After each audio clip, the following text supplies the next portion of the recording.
think if you know Michael or any, he's so competitive that you beat up on him enough times. Y'all were beating him, and y'all were beating up on him, that he was going to probably take it outside the lines a little bit. But obviously, that's way back in the day. How are you guys? You said your relationship now. Where do you guys stand now? I don't know. I mean, really, I thought everything was all right. I mean, I've been to dinner with he and Ahmad Rashad. Mm-hmm. You know, as you can see, I covered his games when I was working for NBC, and you know, really, I didn't know that. I didn't know it was this kind of ice. But really, I have no bitterness or hatred in my heart. Mm-hmm. And when you say we back in the 80s, I do want to clarify this. I mean, everybody was getting hit. I mean, Danny, there's no one who got hit more than me. Yeah. I got the scars to prove it now. Mm-hmm. And by the way, I'm 6 feet tall. I'm not 6'6", 6'7". So I was getting a lot of hits upside the head. But that's the way the game was played. And in terms of, you know, us as a basketball team, you know, and I've said this before, you know, if we, you know, particularly myself, if we had a chance to do it all over again, you know, knowing what we know now, of course we would do it differently. And of course I would do it differently. But during that point in time, when you, and Danny, you, like I say, you understand this emotion better than anybody, you know. For sure.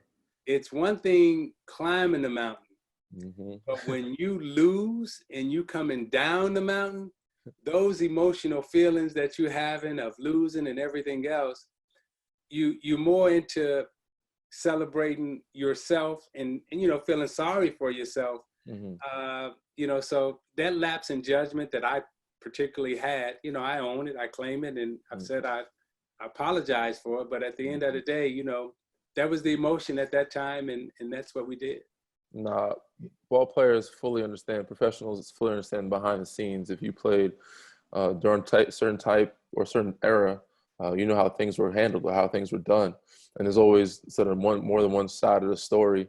And I think everybody understands why certain things have happened or did happen, you know, what was, I guess, the trend during that time. So, you know, I understood fully. Obviously, they didn't take light to everything, but like I said, the past is the past. Move forward, get past it. Yeah. And I feel like you guys, I'm sure you guys are fine. In his mind, I think he's just going back to those days and just reminiscing of when he was getting beat up and losing. I just think he still didn't like it, left a bad taste in his mouth. Isiah, well, who likes losing? Exactly. Especially not him. Especially not him. Yeah.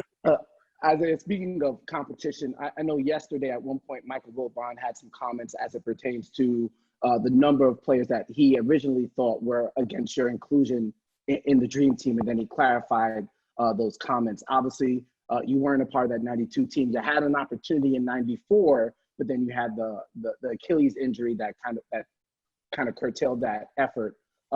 What could happen now to make you feel better about not being included on that team? Because I think it's consensus among everybody who was on that team that you deserve to be on it.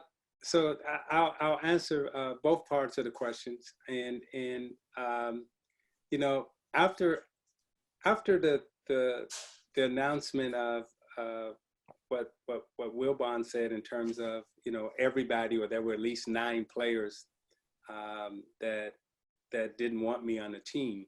I actually talked to 8 of them.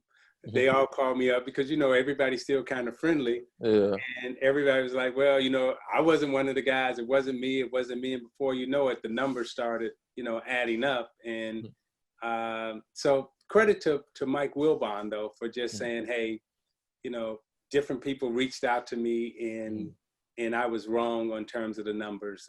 So it's good to know that, you know, still there's a brotherhood that exists between all of us as current and former players, that, you know, when you right, you right, and when you wrong, you wrong. That's just how it still goes.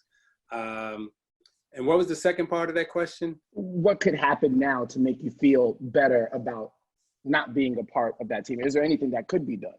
You know, and this is all of us, right? As athletes, when you try to make the team, sometimes you don't make the team. Yeah. And you know, Danny, I mean, I know, I don't know how it was back in your day, but you know, you had to try out, make the team, and they put the name up on the Yeah. you go look and see if your name is there, and if your Mhm. name's not there, you know, you just try to get better. For sure. And when I didn't make the team, and you can go back and you can look at any of my quotes, when I didn't make the team, of course I was hurt, like any other person would be hurt or disappointed. But I rooted for the USA team. Mhm. As I said, I bought my son the jersey, and we rooted for the Olympic team. We wanted them to win the gold medal. I watched every game, and you know, I was a supporter. I wasn't a participant. Now, did I want to be a participant? Absolutely. Who doesn't want to make the Olympic team? Who doesn't want to be a part of that? Yeah. So, but in terms of like hating somebody or being bitter or how do you make it right? You know, it is what it is. I didn't make the team, and I truly moved on.